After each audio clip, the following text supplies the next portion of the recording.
हो का हाल चाल बा? का बताई कि का हाल चाल बा? काहे हो? हमार लड़का आज 2-3 दिन से खाना नहीं खे खा। हमारा लड़का के ओकर लड़की बिगाड़ देले बिया। केकर लड़की? अरे वह जनत नहीं कि हमरा केकरा से झगड़ा बा, ओकरे लड़की। अच्छा अच्छा, हम समझ गई नी। उपेंद्र, जा गांव भर में बोल दो कि मुखिया जी के हाथा में पंचायत बा आ सब लोग अभी के अभी जुटे। अब दोनों लोग सब कोई के सामने आपन आपन बात रखा। तूने ऐसा क्यों किया? मैंने क्या किया? तूने ऐसा क्यों किया? मैंने क्या किया यार? तूने नहीं किया था प्यार। मैंने कब किया प्यार?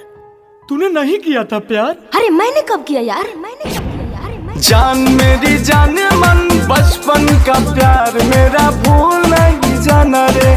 जैसा मेरा प्यार है जान तुझे किया है, बचपन का प्यार मेरा भूल नहीं जाना रे। बकवास बंद करो। करती थी वादे कभी 7 जन्म के, रहेंगे हम सिर्फ तेरे ही बनके। पल भर में सारा इज्जत नीलाम कर दिया, अजीब लगते हैं आज तेवर सनम के। अरे बेटा तनी होश में बोल, ना तो सब जोश ठंडा हो जाई।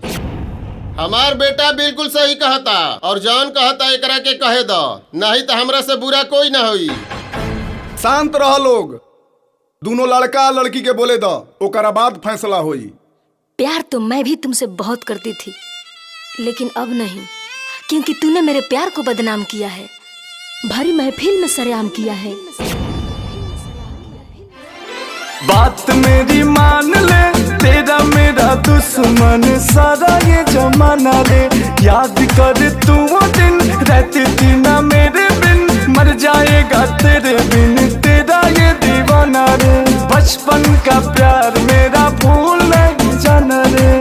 अगर तुम सच में मेरे से प्यार नहीं करती तो खा कसम और पूरे समाज के सामने सच्चाई बता। चाहती तो तू भी थी मुझे, अब डरती है जमाने से। बहुत दर्द होता है दिल में सच को छुपाने से। सोचा न था कभी होगा ऐसा मंजर प्यार का, अरे सोचा न था कभी होगा ऐसा मंजर प्यार का। क्या फायदा महफिल में खुद का तमाशा बनाने से।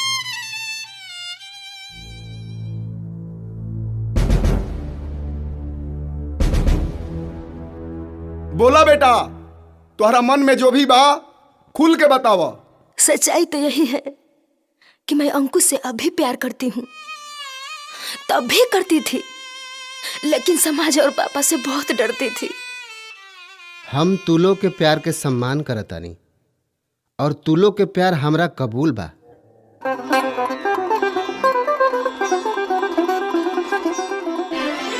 तू ही मेरी जान है, चाहे कोई जान ले ले दूर ना हो पाएंगे। सच्चा प्यार करते हैं एक दूजे पे मरते हैं, जान भी देना पड़े तो इसको हम निभाएंगे।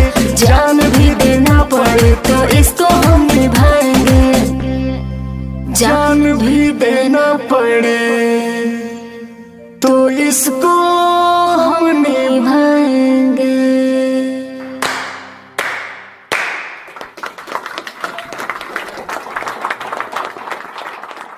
जान मेरी जान मन बचपन का प्यार मेरा भूल नहीं जाना रे।